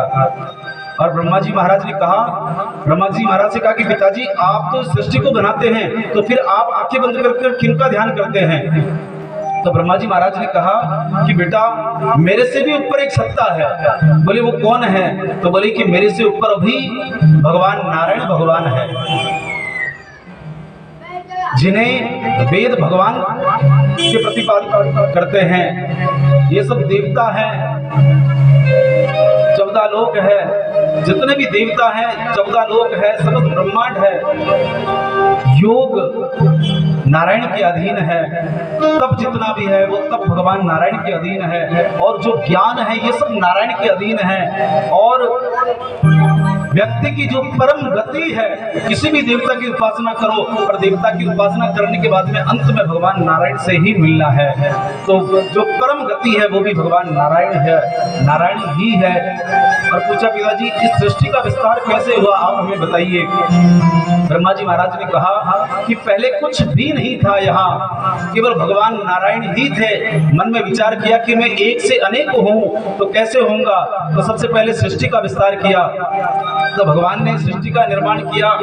सबसे पहले भगवान नारायण ने प्रकृति को देखा, और प्रकृति में एक हलचल हुई, और उस हलचल से क्या हुआ कि महतत्व की उत्पत्ति हुई, जिसे समष्टि बुद्धि के नाम से जानते हैं। सबसे पहले महतत्व उत्पन्न हुआ, उनमें से 3 प्रकार के अहंकार उत्पन्न हुए, सतोगुणी, रजोगुणी और तमोगुणी। ये त्रिविध अहंकार उत्पन्न हुए। और अहंकार से जो तमोगुण अहंकार है, उनमें से आकाश, वायु, तेज, जल और पृथ्वी, 5 तत्वों की उत्पत्ति हुई। और इन्हीं 5 तत्वों से आकाश से शब्द की उत्पत्ति, और वायु से स्पर्श की उत्पत्ति, तेज से रूप की उत्पत्ति, और जल से रस की उत्पत्ति हुई, पृथ्वी से गंध की उत्पत्ति हुई भाई। और जो रजोगुण है उनमें से इंद्रियों की उत्पत्ति हुई। रजोगुण से कान, श्रोत्र की उत्पत्ति, त्वचा की, नेत्र की, जिह्वा की और घ्राण की, हाथों की, पैरों की, गुदा की और जनेंद्रिय, समस्त इंद्रियों की उत्पत्ति रजोगुण अहंकार से हुई है। और इन्हीं रजोगुण जो इंद्रियां हैं, इनके अधिष्ठात्री देवता जो सतोगुण अहंकार है, उनसे उनकी उत्पत्ति हुई। दिशा की उत्पत्ति वायु की, सूर्य की, वरुण की, अश्विनी कुमार की, और इंद्र, विष्णु, मित्र, प्रजापति और ये मन, इनकी उत्पत्ति सतोगुण अहंकार से हुई। इस प्रकार ये त्रिविध अहंकारों से समस्त सृष्टि का विस्तार हुआ। इस तरह सृष्टि का दिव्य भाव से विस्तार हुआ। और सबसे पहले जैसे ही सृष्टि का विस्तार हुआ तो ब्रह्मा, भगवान नारायण की नाभि कमल से ब्रह्मा की उत्पत्ति हुई। और ब्रह्मा जैसे ही उत्पन्न हुए तो ब्रह्मा ने मन में विचार किया कि मैं कहाँ से आया। तो ब्रह्मा की उत्पत्ति कमल, भगवान के नाभि से कमल था, कमल से ब्रह्मा की उत्पत्ति हुई। ब्रह्मा जी ने सोचा मैं कहाँ से आया हूँ। तो जो कमल था उसके नाल में खूब वर्षों तक घूमे पर कोई पता नहीं चला। तो अंत में वहां से जल गिरता था, उसकी वाणी सुनी तो उससे प्रकट होता था, वो जल गिरता तो तप तप तप तप तप। तो ब्रह्मा को आदेश हुआ कि आप तप कीजिए। तो उसी तप के प्रभाव से ब्रह्मा ने भगवान को याद किया और भगवान ब्रह्मा जी के हृदय में प्रकट हो गए। और आज ब्रह्मा जी महाराज को भगवान ने चतुश्लोकी भागवत का दिव्य ज्ञान उत्पन्न करवाया है भाई। और भगवान ने ब्रह्मा जी महाराज को चतुश्लोकी भागवत का उपदेश किया है। भगवान ने कहा कि ब्रह्मा जी जो हम आपको दे रहे हैं ये हमारा निजी अनुभव है।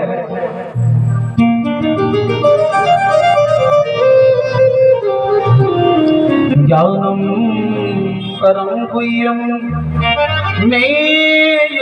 ज्ञान समन्वितम सरहस्यम तदंगम च तदिदं मया। आज भगवान ने ब्रह्मा जी से कहा कि मेरा परम गोपनीय जो ज्ञान है वो मैं आपको प्रदान करता हूँ। और चतुश्लोकी भागवत का भगवान ने उपदेश किया है।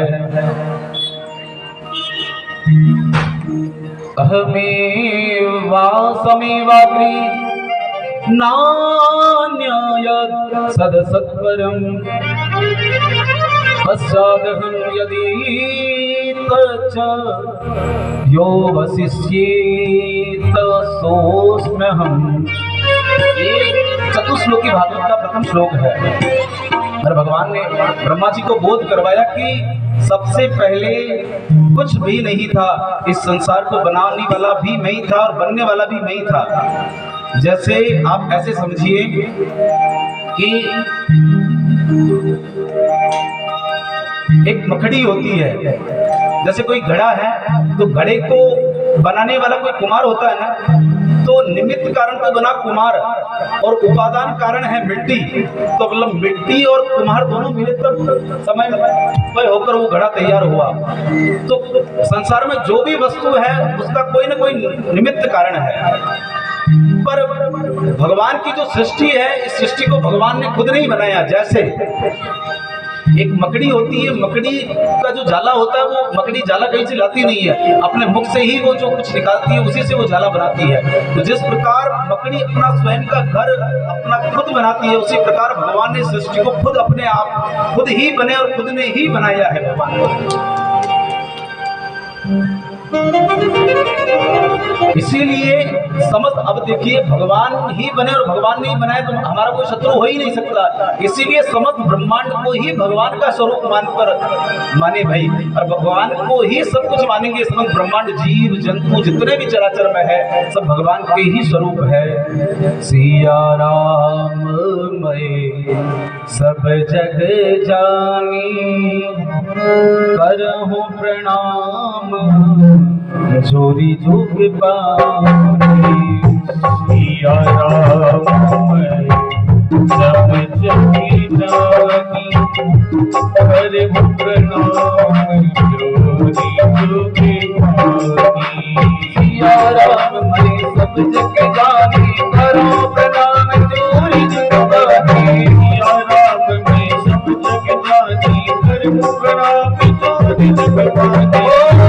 मंगल भावना मंगल भावनी, मंगल भावनी मंगल धारी।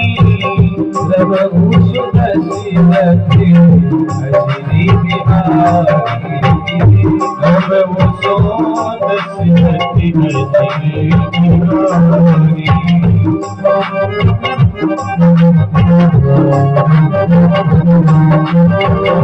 श्री राम जय राम जय जय राम। श्री राम जय राम जय जय राम।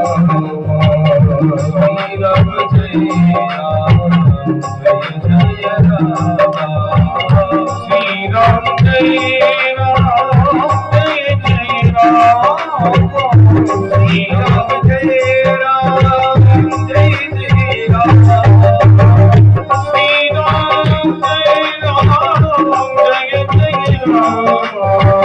श्री राम जय राम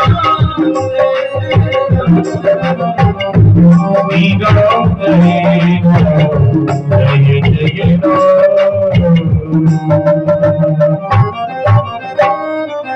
बोले भक्तवत्सल भगवान की जय हो।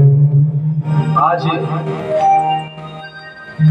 भगवान ने मानो यही प्रार्थना की कि समस्त ब्रह्मांड में जितनी भी सत्ता है ये सब मेरा ही स्वरूप माने।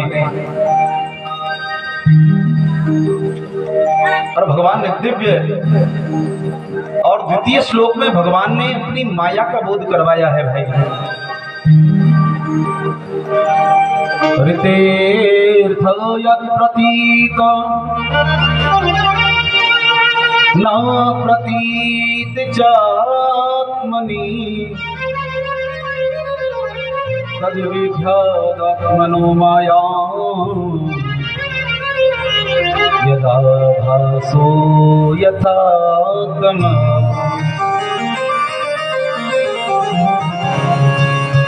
द्वितीय श्लोक में भगवान की माया का बोध करवाया है। भगवान की माया क्या करती है? जैसे परमात्मा सत्य है, शाश्वत है, पर जो अविनाशी है वो हमें याद नहीं रहते, उन भगवान को हम भूल गए हैं। और जो संसार असत्य है वो हमें सत्य लगता है। जैसे उदाहरण से समझिए, एक प्यासा व्यक्ति है, उसने किसी से पूछा कि भाई साहब हमें बड़ी प्यास लगी है, हमें कुछ पानी प्रदान कीजिए, पानी पीना है। तो किसी ने कहा भैया यहाँ तो पानी नहीं है, कुछ दूर में एक सरोवर है, तो सरोवर में जाकर आपको पानी मिलेगा आपको। अब वो गया और पास में सरोवर था, सरोवर को उसने देखा, सरोवर को देखा, पर उसके ऊपर जो काई जमी थी ऊपर, तो उससे वो ढका हुआ था, तो पानी नहीं दिखा। तो वहां तो गया सरोवर के पास में, पर वो काई जमी थी, उससे उसको पानी नहीं दिखा। तो खूब इधर उधर ढूंढा पर पानी नहीं दिखा। तो उसने दूर से देखा कि वहां खूब धूप थी, तो उसे ऐसा आभास हुआ कि सड़क पे जब हम गाड़ी में जाते हैं तो धूप में रश्मियों से हमें ऐसा प्रदान होता है कि जल है, भरा है। तो वहां उसे लगा कि वहां पानी भरा है, तो वो उसके पीछे पीछे पीछे दौड़ता गया और मर गया। तो जहां पानी था वहां उसे पानी दिखा नहीं, और जहां पानी नहीं है वहां उसे पानी दिख रहा है, और उसके पास पीछे भागा तो उसे मरना पड़ा। यही भगवान की माया है। और ये काई क्या है भाई? ये अज्ञान अंधकार की ही काई है। जिस दिन ये अज्ञान अंधकार मिट गया, उस दिन ये राधा माधव लाल आपके सामने खड़े होंगे।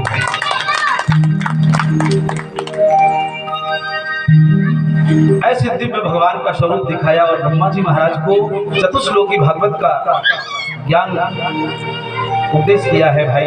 आगे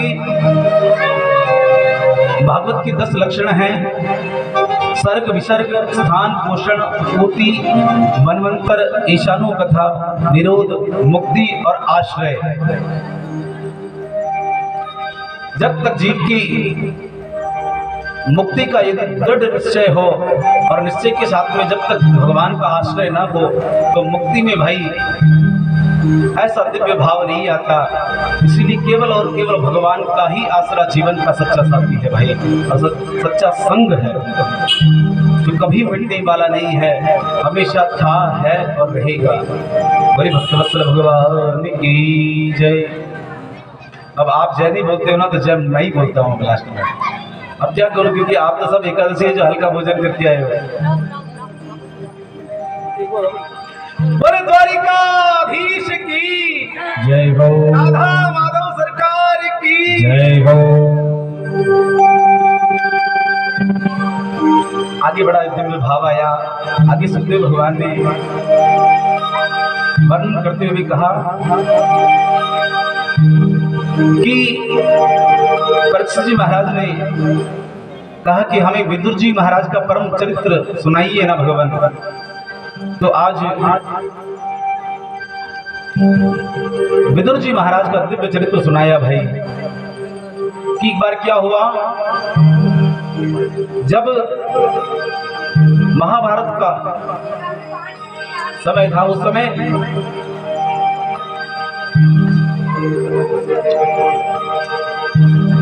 विदुर जी महाराज ने कौरवों से खूब प्रार्थना की। धृतराष्ट्र अधर्म का पोषण करने लगा, तो भगवान ने खूब प्रार्थना की कि भानुताबर है, वो पांडवों को लाक्षागृह में जलाने जा रहा है, ये कितना बड़ा अधर्म है। अरे भाई, पांडवों के पिताजी शांत हो गए तो वो तुम्हारे ही तो पुत्र हैं, तुम उनके साथ में इतने अन्याय करते हो, और तुम्हारी आंखें तो नहीं है, पर तुम जो बाहर की आंखें वो तो फूटी है, पर जो हृदय की आंखें उनको फोड़कर क्यों बैठे हो? तुम देख रहे हो तुम्हारी जो संतान है वो पांडवों के साथ में कितना अत्याचार करती है। आज विदुर जी महाराज ने प्रार्थना की और कहा कि आप इतना अत्याचार करते हैं और आप इनके पिताजी होकर ये सब सहन करते हैं, आप दुर्योधन को क्यों नहीं कहते हैं? तो जैसे ही धृतराष्ट्र जी महाराज को ये कह रहे थे, उसी समय दुर्योधन भी आ गया, और दुर्योधन ने सुना कि विदुर जी महाराज मेरे पिताजी को मेरे प्रति भड़का रहे हैं। तो बोले कि विदुर जी महाराज, आप दासी के पुत्र हो और आपको कोई हक नहीं कि मेरे पिताजी को ऐसी बातें बोलना। आप हमारे टुकड़ों पर पलने वाले कुत्ते के समान हो। और नाना प्रकार के भाई कटु शब्द कहे। विदुर जी महाराज को लगा कि दुर्योधन ऐसा शब्द कहता है और धृतराष्ट्र सब बातें सुन रहा है, पर कोई भी प्रतिकार नहीं करता। विदुर जी महाराज को लगा कि अब मेरा यहाँ रहना उचित नहीं है भाई, क्योंकि सचिव वेद गुरु तीन जो बोलई भैया, राज धर्म तनु तीन करी होई बेगी नास। सचिव और वेद अब डॉक्टर साहब के पास में जाए, डॉक्टर साहब को कोई कहते कि मेरी ये बीमारी है, आप तो एक काम करो, गोलियां बहुत कड़ी कड़ी लगती है, आप तो एक काम करो मीठी मीठी कोई गोलियां हो तो दे दो। डॉक्टर साहब ही मरीज के अकॉर्डिंग बन जाए तो कभी बीमारी ठीक नहीं होगी। और कोई गुरु के साथ में जाए और जो धर्मनिष्ठ बात है, जो ग्रंथ की बात है, वो ग्रंथ की बात को छोड़कर कुछ रुपए पैसे के प्रलोभन से यदि गुरु अपने शिष्य के प्रति जो भाव है उसी भाव से अपना जीवन जीता है तो शिष्य का पतन होता है। धर्म के विरुद्ध कोई भी कार्य नहीं करता। और सचिव का काम है कि क्या सत्य है क्या असत्य है उसका ध्यान रखना भाई। आज विदुर जी महाराज ने कहा, विदुर जी महाराज इनके सचिव है, विदुर जी महाराज ने कहा पर धृतराष्ट्र को कोई फर्क नहीं पड़ा। तो धृतराष्ट्र ने समझा कि अब हमें यहाँ से जाना ही उचित है। आज विदुर जी धृतराष्ट्र के ऐसे स्वभाव को देखकर विदुर जी महाराज ने धनुष बाण वहीं पर द्वार पर रखे और आज विदुर जी महाराज जंगल में आए हैं भाई, बद्री वन में, और वहां आकर खूब आनंद से रहने लगे। बोले कि अब हमें इन कौरवों के संग में नहीं जाना है भाई। और आज विदुर जी महाराज कौरवों की ओर से गए हैं तो मानो कौरव की ओर से विदुर जी महाराज नहीं गए, ये विदुर जी महाराज साक्षात धर्म के अवतार है, धर्म के रूप है। आज मानो कौरवों के यहाँ से जो धर्म था विदुर रूपी वो धर्म भी चला गया भाई। अब कौरवों में केवल अधर्म बचा है। जैसे लंका में जब तक विभीषण जी महाराज थे तब तक लंका सुरक्षित थी। अस कई चला विभीषण जब ही आयुहीन भय सब तब ही। जब से विभीषण जी महाराज गए हैं तब से लंका वासियों ने मान लिया कि अब हम बचने वाले नहीं हैं, क्योंकि हमारी आयु के रूप में विभीषण ही जाता है। आज विदुर जी महाराज आए हैं और भाई भगवान के परम भक्त है, भगवान के खूब दिव्य भाव से भगवान को ध्यान करते हैं। और इधर क्या हुआ कि भगवान शांतिदूत बनकर भगवान ने विचार किया कि कोई भी युद्ध होता है भाई, कोई लड़ाई झगड़ा होता है तो उससे किसी ना किसी एक व्यक्ति को जरूर हानि होती है और कभी कभी तो दोनों पक्ष को हानि होती है। तो आज भगवान पांडव पक्ष से कौरवों की यहाँ सबको समझाने आए कि भाई ये युद्ध मत करो, इस युद्ध से कितनी माताएं विधवा होगी, कितने पुत्र अनाथ होंगे। तो आज भगवान शांति दूत बनकर आए हैं भाई, और शांति दूत बनकर आए हैं तो भगवान का खूब दिव्य भाव से स्वागत किया है हस्तिनापुर में, और स्वागत किया है। और भगवान को दुर्योधन सामने बेटा, भगवान ने प्रार्थना की कि देखो दुर्योधन, कोई भी युद्ध होता है तो बड़ा कष्ट होता है, कितने लोगों की मृत्यु होती है, युद्ध कोई अच्छी बात नहीं है। दुर्योधन ने भगवान से कहा कि चाहे कुछ भी हो जाओ, बिना युद्ध की सुई की नोक जितनी भी जमीन में देने वाला नहीं हूँ। भगवान समझ गए कि ये दुष्ट नहीं मानने वाला। अब भगवान को भोजन के लिए कहा और भगवान ने कहा, देखो वो सभा थी ना, विदुर जी महाराज तो चले गए थे। अब विदुर जी महाराज जब वो इतनी सभा थी, भगवान बैठे हैं सिंहासन पर और उनके समक्ष दुर्योधन बैठा है, समस्त कौरव वंश बैठे हैं, उनके सामने भगवान ने कहा, भगवान से उस सभा के अंदर विदुर जी महाराज भी पधारे थे, क्योंकि विदुर जी महाराज तो जंगल में रहने लगे। तो विदुर जी महाराज भी मन में विचार किए कि आज हमारे कन्हैया यहाँ आए तो हम उनके दर्शन करने आए हैं। अब देखो भगवान को भक्त वत्सल इसलिए कहा जाता है कि आज दुर्योधन ने कहा कि आज मेरी माँ ने आपके लिए 56 भोग बनाए हैं, भगवान आप यहाँ जीवी हैं। तो भगवान ने कहा, देखो दुर्योधन, भोजन दो ही परिस्थिति में होता है। एक तो व्यक्ति को जब बहुत ज्यादा भूख लगी हो तो भले उसको सम्मान से मिले अपमान से मिले तो पेट भरने से काम है, और दूसरी परिस्थिति है कि कोई प्रेम से करवाए, कोई प्रेम ज्यादा श्रद्धा से कहेगी नहीं भाई साहब थोड़ा तो खाना ही पड़ेगा, तो भोजन करना ही पड़ेगा, तो फिर ज्यादा प्रेम हो तो व्यक्ति भोजन करता है भाई। तो आज भगवान ने कहा कि नहीं तो तेरे अंदर प्रेम है और नहीं मुझे भूख है। आज का जो भोजन का निमंत्रण है, आज से कुछ दिनों पहले ही मुझे विदुर जी महाराज ने निमंत्रण दिया था कि भगवान जब भी आप हस्तिनापुर पधारो तो मेरे यही भोजन करना। आज भगवान ने जैसे ही कहा कि विदुर जी की यहाँ मेरा भोजन का निमंत्रण है, और विदुर जी ने मन में विचार किया कि मेरे खुद के खाने की कोई व्यवस्था नहीं है, और भगवान कह रहे कि आज विदुर जी की यहाँ भोजन की व्यवस्था है। और भाई भगवान मानो यहाँ सबको बताना चाहते हैं भाई कि व्यक्ति के धन को भगवान नहीं देखते, व्यक्ति के भाव को देखते हैं। आज विदुर जी महाराज के पास कुछ नहीं है पर भगवान का नाम है।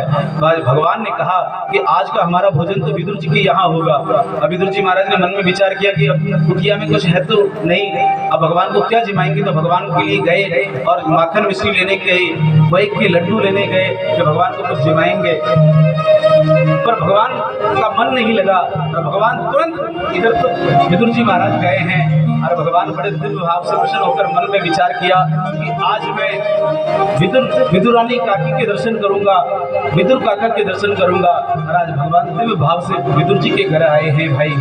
और विदुर जी के घर आए और दरवाजा बंद था तो बाहर से बोला, अरे काका जी द्वार खोलिए ना। भगवान जैसे ही भगवान की आवाज सुनी और आज विदुरानी मैया स्नान कर रही थी और भगवान की मधुर आवाज सुनकर द्वार पर दौड़ी है भाई। कुछ वस्त्र नहीं भी पहने हैं, स्नान करती हुई दौड़ी और जैसे ही द्वार खोला तो भगवान श्री बांके बिहारी लाल सामने खड़े हैं भाई। और आज विदुरानी मैया ने भगवान का दर्शन किया और भगवान ने अपना पीताम्बर मैया को उठाया है। मैया इतनी प्रसन्नचित्त है और भगवान के दर्शन करने आई है भाई। और आई विदुरानी मैया ने जैसे ही भगवान के दर्शन किए तो मन में इतनी प्रसन्न हुई कि भगवान को बिठाए कहाँ। तो जो चौकी थी, जो पाटा था वो भी बिछाया था तो सीधा नहीं, उसको उल्टी कर बिछा दिया। और भगवान भी वही भाव में इतने विभोर थे कि उस उल्टी चौकी के अंदर भी भगवान बैठ गए थे। भगवान ने कुछ नहीं देखा और भगवान ने कहा, काकी हमें आए हुए बहुत समय हो गया है, हमें भूख लगी है, हमें भोजन करना है। तो अब मैया ने कहा कि अब भगवान को क्या जिमाऊं। तो आज मैया गई है और आज मैया केले लेकर आई भगवान को। मैया ने पहले तो कहा कि तुम्हारे काका जी कुछ लेने गए हैं माखन मिश्री, और वो कहकर गए कि अभी कन्हैया आने वाले हैं, मैं कुछ लेकर आता हूँ, तो आप कुछ रुकिए ना। भगवान ने कहा मैं नहीं रुक सकता, मुझे बहुत भूख लगी है। और आज मैया केले लेकर आई वन में जाकर। आज भगवान के सामने मैया इतनी भाव विभोर हुई। भक्तों, यही भाव समाधि हमारे जीवन में आए तो भगवान यही कृपा हम सब भर भी करेंगे भाई। आज मैया इतनी तन्मय है, आज मैया इतनी तन्मय है भाई कि भगवान सामने बैठे हैं और भगवान को जैसे ही भावमय हुई तो जो अंदर का जो फल था वो तो फेंक दिया और भगवान को छिलका खिला रही है। और भगवान भी इतने प्रसन्न हुए हैं भाई कि भगवान प्रसन्न होकर आज छिलके का भोग लगा रहे हैं।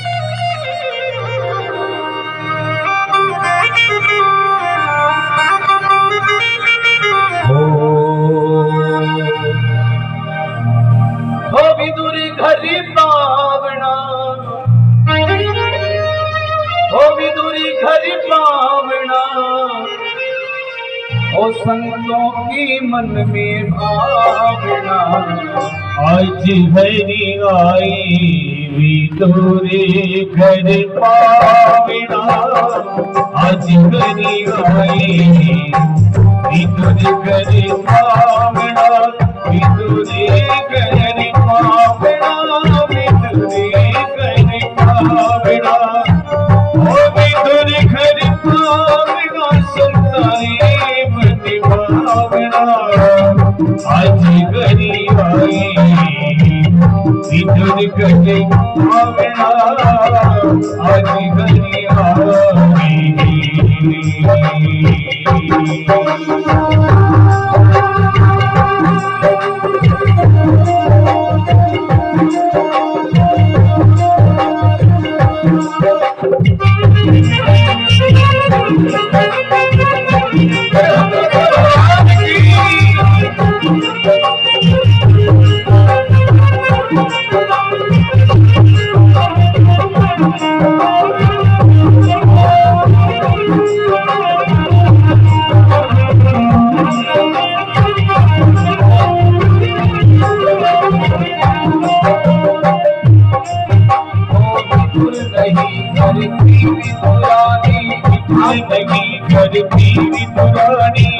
आवत देखी सालंग पाड़ी, आवत देखी सालंग पाड़ी, भूली नहीं समाई मन में, भूली नहीं समाई मन में, भोजन का हंसिका बड़ा। आज मेरी भाई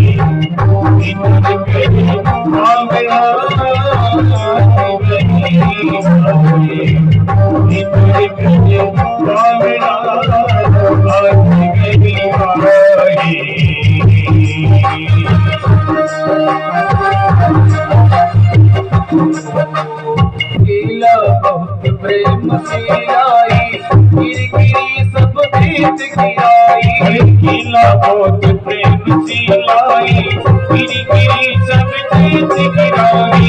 गीला बहुत प्रेम से आई, गिरी गिरी सब प्रीत गिराई।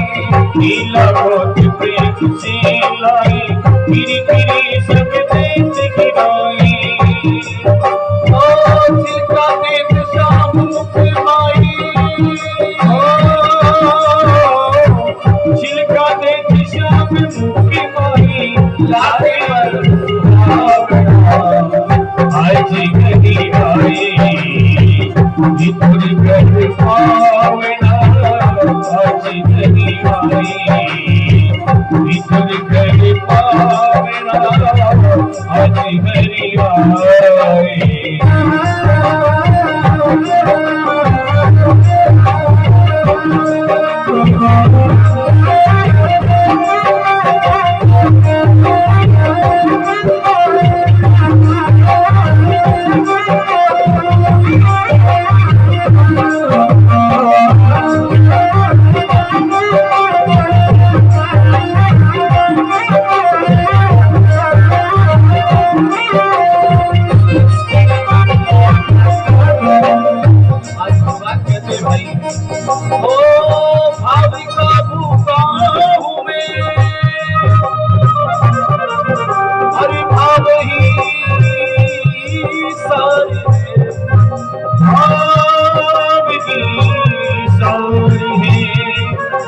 भाव से जो मुझे भजे,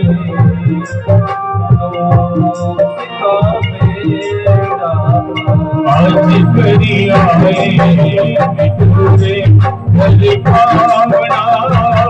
आज करी आए पूरे भल भावना। आज करी आए पूरे भल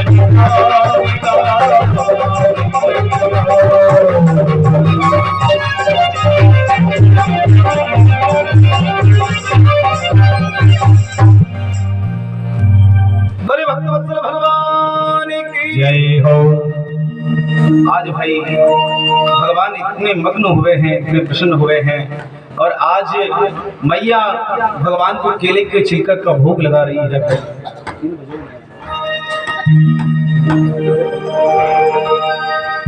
और आज मैया भगवान को भोग लगा रही है, और भगवान भी इतने प्रसन्न हैं भाई कि भगवान छिलके का भोग लगा रहे हैं। मानो भगवान यही बताना चाहते हैं कि मुझे 56 भोग की जरूरत नहीं है भाई। अब हर व्यक्ति कहता है भगवान मानी यूँ काम हो गए तो ताड़े 56 भोग लगाऊंगा, ये करूंगा वो करूंगा। भाई भगवान की आपकी 56 भोग की